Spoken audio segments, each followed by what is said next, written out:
اعوذ باللہ من الشیطان الرجیم بسم اللہ الرحمن الرحیم ان الذین آمنوا والذین هادوا والنصارى والصابئین من آمن باللہ وعمل صالحا فلا خوف علیہم ولا هم یحزنون۔ محترم سامعین و ناظرین، آپ جانتے ہیں یہ بنی اسرائیل کا تذکرہ چل رہا ہے، اور اس آیت شریفہ کے بعد بھی وہی واقعہ اور انہی کے حالات اور ان کے بارے میں گفتگو جاری رہے گی۔ ان احوال کے درمیان میں اس آیت شریفہ کا لانا اور یہاں ایک کسی بات کو بیان کرنا، اس کا پس منظر یہ ہے کہ بنی اسرائیل کا جو ماننا اور ان کا جو ذہن تھا، اور آج بھی ان کا ذہن یہ ہے کہ یہ جو یہودی مذہب ہے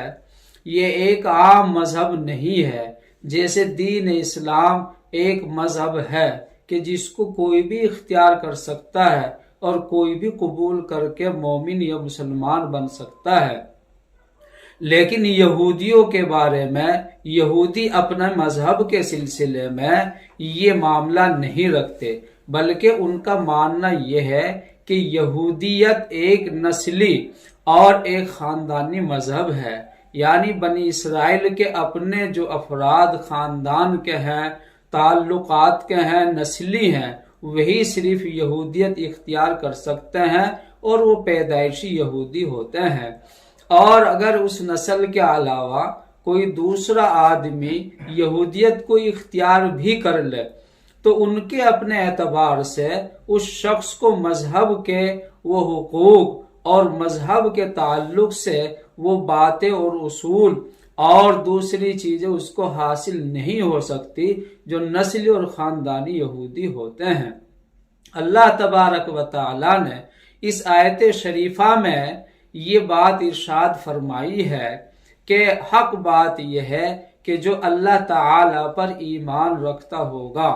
اور حق بات کو اور اعمال صالحہ کو اختیار کرے گا، یعنی جو اسلام کو اسلام کے اصول و قواعد کے اعتبار سے مانے گا، جو اسلام کے لیے ضروری مسائل ہیں، اصول ہیں، ان کو قبول اور اختیار کرے گا اور ان کو عمل میں لائے گا، اللہ تعالی ان کو اجر عظیم اور ان کے لیے قیامت میں نہ کوئی خوف ہوگا اور نہ کوئی ان کو کوئی غم ہوگا۔ اس کے برخلاف یہودی جو اس بات کے مدعی ہیں کہ ہم ہی انبیاء کی اولاد ہیں، ہم ہی اللہ کے لاڈلے اور چہتے ہیں، اللہ تعالیٰ نے ہم سے محبت کی، اسی لیے ہمیں انبیاء اور نبیوں کی اولاد میں پیدا کیا، اللہ تعالیٰ نے ان کے اس خیال کی تردید فرمائی اور اس بات کو نکار دیا کہ ایسا نہیں ہے۔ یہودیوں میں سے ہو یا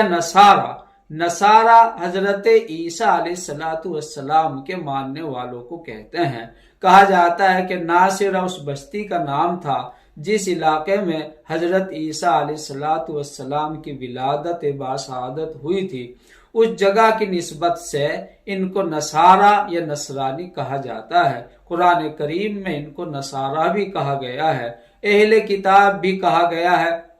اللہ تعالیٰ فرماتے ہیں کہ جو اسلام کو، دین کو، سچے مذہب کو خلوص نیت کے ساتھ اور اصول کے ساتھ قبول کرے گا، چاہے وہ یہودی ہو یا وہ نصرانی ہو یا سابی۔ یہاں ایک فرقہ سابیہ کا بھی ذکر کیا گیا ہے۔ علماء حضرات فرماتے ہیں کہ یہ عرب میں